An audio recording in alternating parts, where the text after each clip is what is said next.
Hello friends. आज का हमारा टॉपिक है when should destructor be used in C plus plus language. Campus में अक्सर इस तरह के क्वेश्चंस पूछे जाते हैं और ये सवाल भी मेरे से एक ऑनलाइन स्टूडेंट ने ही किया था, तो मैंने उसको प्रॉमिस किया था कि मैं इसका एक वीडियो बना के अपलोड करूँगा। तो ये रहा उसका जवाब। सबसे पहले हमें रिकॉल करना होगा कि डिस्ट्रक्टर क्या होता है। जब आप कोई क्लास बनाते हैं, जैसे आपने कोई क्लास बनाई ए और इस क्लास के अंदर आपने कुछ मेंबर वेरिएबल्स बनाए हैं, फॉर एग्जांपल ए बनाया है अ, और भी बी बनाया है, और भी कई सारे वेरिएबल्स आप बना सकते हैं। ठीक है, बाय डिफ़ॉल्ट ये सारे मेंबर्स प्राइवेट हैं और जिन मेंबर्स को मुझे पब्लिक बनाना है वो पब्लिक बना रहा हूँ। तो डिस्ट्रक्टर बनाने के लिए हमें क्या करना होता है, हमें एक टिल्ड सिंबल लगाना होता है। ठीक है, ये टिल्ड सिंबल मैंने थोड़ा सा उल्टा बनाया हुआ है। टिल्ड सिंबल ऐसा बनता है। ठीक है, उसके बाद क्लास का नाम, पैरेंथेसिस, और जो भी कोडिंग आपको यहाँ लिखनी है यहाँ लिख दीजिए। ये हमने देखा सिंटैक्स ऑफ डिस्ट्रक्टर। पर हमारा सवाल ये है कि डिस्ट्रक्टर क्यों बनाया जाता है। पर डिस्ट्रक्टर के बारे में कुछ पॉइंट्स पहले आपको रिकॉल करा दूं। पहला पॉइंट, डिस्ट्रक्टर एक मेंबर फंक्शन है।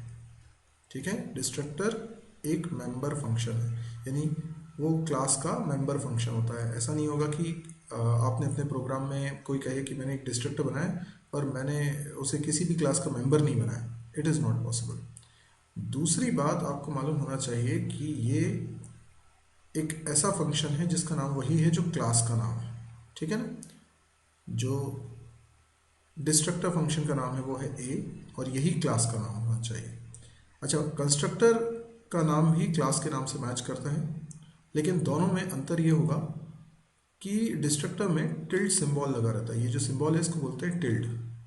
ये सिंबल से पता चल जाता है कि ये कंस्ट्रक्टर नहीं, ये डिस्ट्रक्टर है। ओके, तीसरी बात,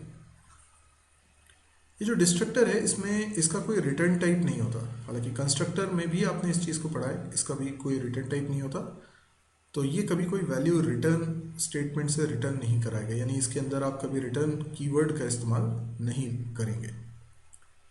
चौथी बात, डिस्ट्रक्टर में कभी आर्ग्यूमेंट पास नहीं होते। कंस्ट्रक्टर में तो आपने देखा है आर्ग्यूमेंट पास होते हैं और इसी वजह से कंस्ट्रक्टर की ओवरलोडिंग की जा सकती है, पर डिस्ट्रक्टर की ओवरलोडिंग नहीं की जा सकती क्योंकि डिस्ट्रक्टर में कभी कोई पैरामीटर पास नहीं किया जा सकता। इसके पैरेंथेसिस हमेशा एम्प्टी रहेंगे, यानी टेक्स नथिंग नेचर का ही होगा। फिर आपको पांचवी बात बताऊं तो डिस्ट्रक्टर एक इंस्टेंस मेंबर फंक्शन है। इसका मतलब ये कभी भी स्टैटिक नहीं हो सकता।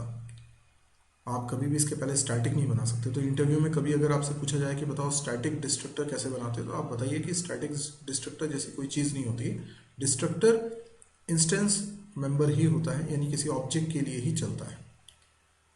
सिक्स्थ, बहुत ही इंपॉर्टेंट बात, लोगों को एक मिसकंसेप्ट है कि डिस्ट्रक्टर ऑब्जेक्ट को डिस्ट्रॉय करता है। ये बात सरासर गलत है।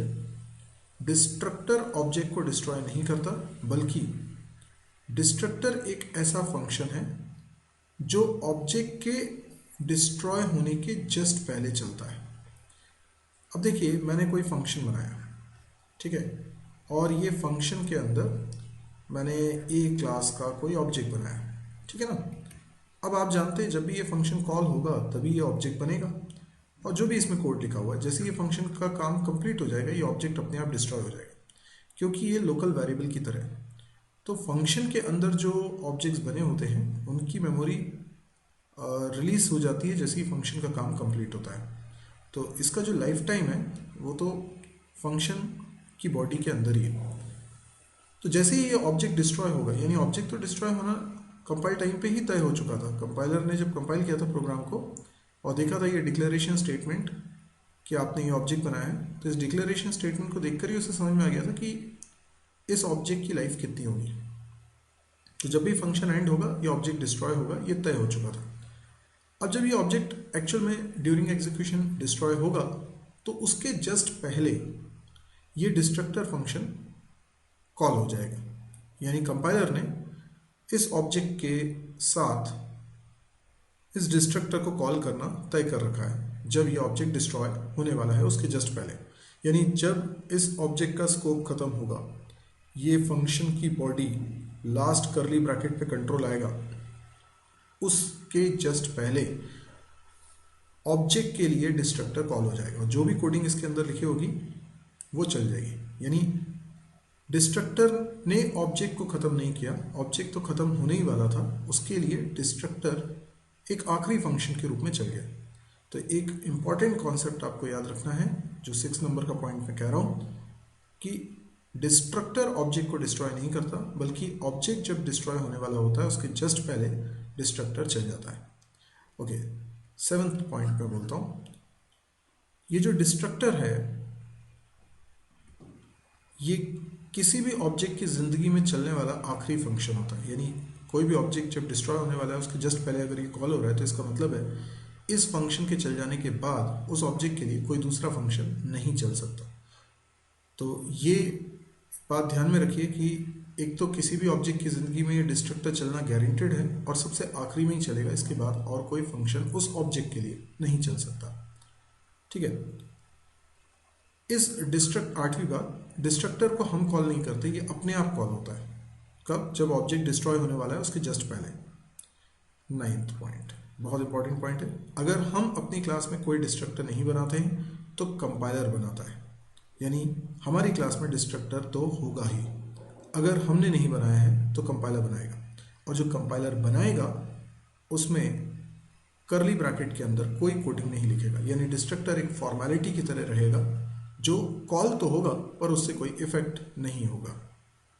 डिस्ट्रक्टर अगर हम बना देते हैं तो फिर कंपाइलर नहीं बनाता। अब सबसे इंपॉर्टेंट बात हम लोग डिस्कस करने जा रहे हैं कि वाई डिस्ट्रक्टर, यानी मुझे किन सूरत में डिस्ट्रक्टर बनाना चाहिए। तो मैं इसके लिए आपको एक छोटा सा एग्जाम्पल समझाने की कोशिश करता हूँ। एग्जाम्पल थोड़ा सा अभी हाइपोथेटिकल लगेगा, लेकिन आपको बात पूरी समझ में आ जाएगी। चलिए आप सपोज करिए कि हम एक क्लास बना रहे हैं। क्लास का नाम हमने रख लिया ए, और क्लास के अंदर मैंने कई सारे वेरिएबल्स बनाए हैं, पर सबसे इंपॉर्टेंट बात, मैंने एक पॉइंटर वेरिएबल भी बनाया है। ठीक है, ओके। फिर मैंने पब्लिक, इस तरह से। अब आप एक चीज़ समझते हैं कि जब भी मैं इस ए क्लास का ऑब्जेक्ट बनाऊंगा, जहाँ पर भी बनाऊंगा, जिस फंक्शन में बनाऊंगा, मैंने ए क्लास का ऑब्जेक्ट बनाया। कैसे बनाया? ए ओबीजे। ठीक है, तो क्या हुआ, क्या इससे एक मेमोरी ब्लॉक क्रिएट हो गया जिसका नाम आपने रखा है ओबीजे। ठीक है, और इसके अंदर कई सारे वेरिएबल्स हैं। ए वेरिएबल है, बी वेरिएबल है, और एक पी वेरिएबल भी है। ये पी वेरिएबल, ये जो पी नाम का वेरिएबल है ये पॉइंटर है, जबकि ए और बी वेरिएबल हैं ये ऑर्डिनरी वेरिएबल है। ठीक है, लेकिन पी जो है वो पॉइंटर वेरिएबल है। आप जानते हैं कि पॉइंटर किसी मेमोरी ब्लॉक का एड्रेस कंटेन करता है। सपोज करिए हमने कोई फंक्शन बनाया होगा इस क्लास के अंदर जिसके कारण एक नया ब्लॉक क्रिएट होगा। फॉर एग्जांपल, तो मैं कंस्ट्रक्टर में कोडिंग करता हूँ। कंस्ट्रक्टर में तो ए क्लास का कंस्ट्रक्टर बनाया, और कंस्ट्रक्टर में कोडिंग क्या करता हूँ, न्यू और इंट। क्या किया मैंने? इंट टाइप का एक वेरिएबल बना लिया, और ये डायनेमिकली बनाया। आप समझ रहे हैं, डायनेमिकली बनाया। इसका एड्रेस मैंने पी में रख दिया। सोचिए जरा, जब ये कंस्ट्रक्टर चलेगा, कब चलेगा? जब ऑब्जेक्ट बनेगा। जैसे ही ऑब्जेक्ट बनेगा तो कंस्ट्रक्टर चलेगा, हाँ, और कंस्ट्रक्टर चलेगा तो क्या होगा? ये एक नया मेमोरी ब्लॉक बन जाएगा डायनेमिकली। न्यू की मदद से आपने न्यू इंट लिखा है ना, तो न्यू की मदद से आपने डायनेमिकली एक मेमोरी ब्लॉक क्रिएट कर लिया और उसका एड्रेस किस में रख दिया? पी में। को पॉइंट कर रहा है, ये पी पॉइंट कर रहा है इस नए ब्लॉक को। अच्छा, क्या आप समझ पा रहे हैं कि जब ये ऑब्जेक्ट बनेगा तो इसके अंदर ये मेंबर वेरिएबल्स बनेंगे ए, बी और पी, और ऑब्जेक्ट के बनते ही क्योंकि कंस्ट्रक्टर कॉल हो जाएगा इसलिए ये नया मेमोरी ब्लॉक भी क्रिएट होगा और इसका एड्रेस पी में आ जाएगा, यानी पी इसको पॉइंट करेगा। क्या आपको ये बात मालूम है कि न्यू की मदद से जो ब्लॉक बनते हैं वो डायनेमिक मेमोरी एलोकेशन का एग्जाम्पल है। यानी ये जो मेमोरी ब्लॉक्स हैं रन टाइम पे ही डिसाइड होते हैं और बनते हैं। न्यू की मदद से जो मेमोरी ब्लॉक्स बनते हैं उनके कोई नाम नहीं होते। यानी ये जो मेमोरी ब्लॉक बना है इसका कोई नाम नहीं है। इसको एक्सेस करने का सिर्फ एक मात्र जरिया है, इसका एड्रेस, जो कि अपने पॉइंटर पी में रखा हुआ है। अब इमेजिन ये करिए कि आप ये सब कोडिंग किसी फंक्शन में कर रहे हैं। फंक्शन जब एंड होगा तो ऑब्जेक्ट डिस्ट्रॉय हो जाएगा। यस, ऑब्जेक्ट डिस्ट्रॉय हो जाएगा। ऑब्जेक्ट डिस्ट्रॉय हो जाएगा मतलब पी डिस्ट्रॉय हो जाएगा। ऑब्जेक्ट की जब मेमोरी रिलीज हो जाएगी तो पी भी डिस्ट्रॉय हो जाएगा। अगर पी डिस्ट्रॉय हो जाएगा तो ये जो डायनेमिकली मेमोरी ब्लॉक बना है ये कैसे एक्सेस होगा, क्योंकि इसको तो कोई पॉइंट कर ही नहीं रहा होगा, क्योंकि पी तो हमने डिस्ट्रॉय कर लिया होगा। क्योंकि ऑब्जेक्ट डिस्ट्रॉय हो गया तो पी डिस्ट्रॉय हो गया। तो बात साफ है, अगर ये ऑब्जेक्ट ही नहीं रहेगा तो पी नहीं रहेगा, और पी नहीं रहेगा तो ये मेमोरी ब्लॉक एक्सेस भी नहीं होगा। अब हमारे प्रोग्राम में रन होने के लिए प्रोग्राम को जो मेमोरी मिलती है वो मेमोरी ब्लॉक या तो हमने रिजर्व करा लिए होते हैं हमारे वेरिएबल्स के लिए, या फिर वो फ्री मेमोरी एरिया होता है। जब भी हम कोई नया वेरिएबल क्रिएट करते हैं तो फ्री मेमोरी एरिया में से मेमोरी हमारे वेरिएबल को मिल जाती है। अब आप ज़रा इस मेमोरी ब्लॉक के बारे में सोचिए जो डायनेमिकली बना है। ये मेमोरी ब्लॉक रिजर्व्ड हो गया है, जैसे ही हमने इसको बनाया होगा न्यू की मदद से ये रिजर्व हो गया है। और डायनेमिकली जो मेमोरी ब्लॉक बनते हैं वो रिलीज नहीं होते हैं जब तक कि प्रोग्राम एंड नहीं हो जाता। लेकिन क्योंकि इस फंक्शन के ख़त्म होने पर ये हमारा ऑब्जेक्ट डिस्ट्रॉय हो गया होगा, तो अब कोई पॉइंटर ऐसा नहीं है जो इस डायनेमिकली क्रिएटेड मेमोरी ब्लॉक को पॉइंट कर रहा हो। इस वजह से इस वेरिएबल को अब एक्सेस कर पाना असंभव हो जाएगा, क्योंकि इसका एड्रेस अब किसी के पास नहीं है। ऐसे में ये जो मेमोरी ब्लॉक है ये आप यूज़ नहीं कर पाएंगे अपने प्रोग्राम में, लेकिन ये कंज्यूम्ड में काउंट होगा, यानी ये रिजर्व हो चुका है, इसकी मेमोरी एलोकेट हो चुकी है। अब ये फ्री मेमोरी एरिया में भी नहीं है, आप इसे यूज़ कर नहीं सकते, किसी और को ये मेमोरी मिल नहीं सकती। तो फिर ये जो मेमोरी का वेस्टेज हो रहा है इसको हम बोल रहे हैं मेमोरी लीक। मेमोरी लीक बड़ा इंपॉर्टेंट कॉन्सेप्ट है और अक्सर इंटरव्यू में पूछा जाता है। तो ये है मेमोरी लीक, यानी वो मेमोरी जिसका आप यूज़ नहीं कर सकते और जो फ्री भी नहीं हो सकती। अब आप सोचिए ज़रा, अगर हमने अपनी क्लास में डिस्ट्रक्टर नहीं बनाया है तो कंपाइलर ने बनाया है, पर कंपाइलर ने जो डिस्ट्रक्टर बनाया है उसका कोई यूज़ नहीं है, क्योंकि उससे कोई फ़र्क नहीं पड़ता, उसमें कोई कोडिंग नहीं होती। हम क्या चाहते हैं? हम ये चाहते हैं कि क्योंकि ऑब्जेक्ट के डिस्ट्रॉय हो जाने के बाद ये मेमोरी ब्लॉक तो एक्सेस हो नहीं पाएगा, तो जब ये मेमोरी ब्लॉक एक्सेस ही नहीं हो पाएगा तो इसके रहने का कोई फ़ायदा नहीं है, तो इसकी मेमोरी हम रिलीज़ करा दें। पर इसकी मेमोरी रिलीज़ कराने के लिए ज़रूरी है कि इसका एड्रेस हमारे पास हो, जो कि पॉइंटर में। तो ऑब्जेक्ट के ज़िंदा रहते ही आप इसकी मेमोरी रिलीज़ करा पाएंगे।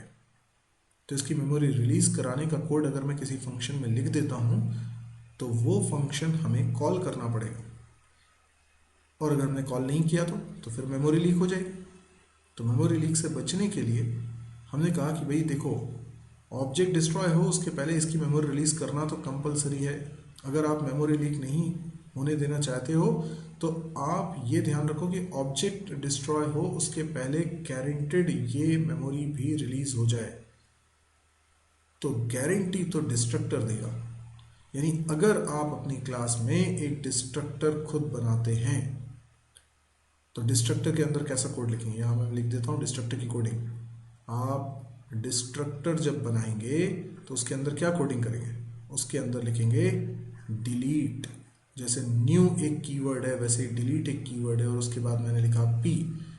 डिलीट कीवर्ड ने पी की मेमोरी रिलीज नहीं करी है, बल्कि पी जिसको पॉइंट कर रहा है उसकी मेमोरी रिलीज करी है। पी में जो एड्रेस रखा है वो डिलीट कीवर्ड को मैंने दिया है। तो पी के अंदर किसका एड्रेस रखा हुआ था? ये डायनेमिकली क्रिएटेड वेरिएबल का। तो अब ये जो डिस्ट्रक्टर ये कितना इंपॉर्टेंट हो गया है। जैसे ही ऑब्जेक्ट डिस्ट्रॉय होगा उसके जस्ट पहले डिस्ट्रक्टर का चलना तो तय है, और डिस्ट्रक्टर चलेगा तो वो इस डायनेमिकली क्रिएटेड वेरिएबल की मेमोरी को पहले करा देगा रिलीज, और फिर डिस्ट्रक्टर का काम खत्म। उसके बाद ऑब्जेक्ट चैन से डिस्ट्रॉय हो सकता है। तो हमें क्या समझ में आया? डिस्ट्रक्टर ऑब्जेक्ट की मेमोरी को डिस्ट्रॉय नहीं करता, बल्कि ऑब्जेक्ट के द्वारा हैंडल हो रही मेमोरी रिसोर्सेज की मेमोरी को रिलीज कराता है। आप सोचिए डायनेमिकली जो वेरिएबल बना था इसको हैंडल पी के द्वारा कर रहे थे, तो हम कह सकते हैं इनडायरेक्टली कि ये ऑब्जेक्ट ही है जो इस मेमोरी ब्लॉक को एक्सेस कर पाएगा। ऑब्जेक्ट नहीं है तो ये मेमोरी ब्लॉक एक्सेस नहीं होगा। तो ये डायनेमिकली क्रिएट किया गया वेरिएबल एक ऐसा मेमोरी रिसोर्स है जो ऑब्जेक्ट के द्वारा हैंडल हो रहा है। तो हमने कहा डिस्ट्रक्टर बनाना चाहिए ऑब्जेक्ट के द्वारा हैंडल हो रही मेमोरी रिसोर्सेस को रिलीज कराने के लिए। तो डिस्ट्रक्टर में हमें क्या कोडिंग करनी है, ऑब्जेक्ट जिस मेमोरी रिसोर्स को हैंडल कर रहा है उसकी मेमोरी को रिलीज करने के लिए, ना कि ऑब्जेक्ट की खुद की मेमोरी को रिलीज करने के लिए। तो आई होप आपको ये समझ में आया होगा कि डिस्ट्रक्टर हमें कब बनाना चाहिए। खासतौर पे वो प्रोग्राम्स जिसमें क्लास के अंदर हमने पॉइंटर वेरिएबल बनाया हुआ है और वो एक्सटर्नल मेमोरी लोकेशन को पॉइंट कर रहे हैं जो डायनेमिकली क्रिएटेड है, जिसको इस पॉइंटर के बिना एक्सेस नहीं किया जा सकता है। ऐसे हर प्रोग्राम में डिस्ट्रक्टर की अहमियत बढ़ जाती है। तो कई बार हम डिस्ट्रक्टर नहीं बनाते हैं, लेकिन उन क्लासेस में तो बनाते हैं जिसमें हम पॉइंटर वेरिएबल्स का यूज़ कर रहे होते हैं। तो आई होप आपको डिस्ट्रक्टर का यूजेज भी समझ में आया होगा और वो सिनेरियो भी समझ में आया होगा कि डिस्ट्रक्टर कब यूज़ करना चाहिए। यदि आपको ये वीडियो पसंद आया तो आप इसको लाइक कर सकते हैं। यदि आप इस तरह के और वीडियोस देखना चाहते हैं तो आप इस चैनल को ज़रूर सब्सक्राइब करिए, ताकि जब भी मैं कोई नया वीडियो पब्लिश करूँ आपको उसका नोटिफिकेशन मिल जाए। इसके अलावा मेरे यूट्यूब पे कई सारे चैनल्स हैं और उन पे कई सारे वीडियोस रखे हैं। हो सकता है अभी आपने सारे ना देखे हों, तो एक ही जगह पर सारे वीडियोस के लिंक ईजीली ऑर्गेनाइज्ड वे में दिख जाए तो वो है मेरी वेबसाइट www.mysearchy.com। इस वेबसाइट को एक बार ज़रूर विजिट करके देखें, आपको ये बहुत काम की नज़र आएगी और आप उसके बाद डेली इसको विजिट करना स्टार्ट कर देंगे, क्योंकि इसमें बहुत सारे कोर्सेज हैं, C++, जावा, PHP, MySQL, data structure, DBMS। आप जो कोर्स करना चाहते हैं उसको सेलेक्ट करिए, उसके सारे वीडियोस की लिस्ट आपके सामने होगी। जिस सीक्वेंस में वीडियोस आपको दिखाई दे रहे हैं उसी सीक्वेंस में आप देखते जाइए, आप उस कोर्स को घर बैठे कंप्लीट कर सकते हैं वीडियो लेक्चर्स के ज़रिए। इसके अलावा वहाँ पे प्रोग्रामिंग एक्सरसाइज भी हैं, प्रोग्रामिंग एग्जाम्पल्स भी हैं। आप जिस लैंग्वेज में C++, जावा, PHP, MySQL, डेटा स्ट्रक्चर जिसमें भी चाहते हैं प्रोग्राम्स करना, वहाँ प्रोग्राम्स की आपको लिस्ट मिलेगी, उनके वीडियो सॉल्यूशंस भी मिलेंगे, जिससे कि आपको पता चलेगा प्रोग्राम बनाने की अप्रोच क्या होनी चाहिए। कैंपस प्रिपरेशन से रिलेटेड काफ़ी सारे videos, notes, objective question, interview questions, ये सब कुछ आपको इस साइट पर मिलते हैं। इस साइट की खास बात यह है कि इसमें डेली एक नया वीडियो पब्लिश होता है। सारे के सारे वीडियोस फ्री हैं और हिंदी में हैं, जिस वजह से कई लोगों को इससे लाभ मिल रहा है। अगर आपको भी लगता है कि वाकई में बहुत काम की हो सकती है वेबसाइट, खासतौर पे उन लोगों के लिए जिनकी फाइनेंशियल कंडीशन अच्छी नहीं है और वो पढ़ाई के लिए ज़्यादा खर्चा नहीं कर पाते हैं, या वो ऐसी जगह रहते हैं जहाँ पे उन्हें अच्छी पढ़ाई मिल नहीं पाती है, या फिर इंग्लिश अच्छी नहीं होने की वजह से उन्हें चीज़ें ठीक से समझ में नहीं आ रही होती हैं, ऐसे कोई भी कंडीशन आपके साथ हो सकती है। आपको अगर इन वीडियोस की ज़रूरत है, बहुत सारे लोगों को अगर इनकी ज़रूरत है, तो हमें इस मिशन में भागीदारी निभानी है और इसको जितना हो सकता है शेयर करना है। आपको सिर्फ करना ये है कि इस वेबसाइट का लिंक अपने व्हाट्सएप ग्रुप्स में शेयर करिए या फेसबुक वॉल पे पोस्ट करिए, ताकि ज़्यादा से ज़्यादा लोगों को इस वेबसाइट के बारे में पता चले और वो इससे लाभ ले पाए। Thank you.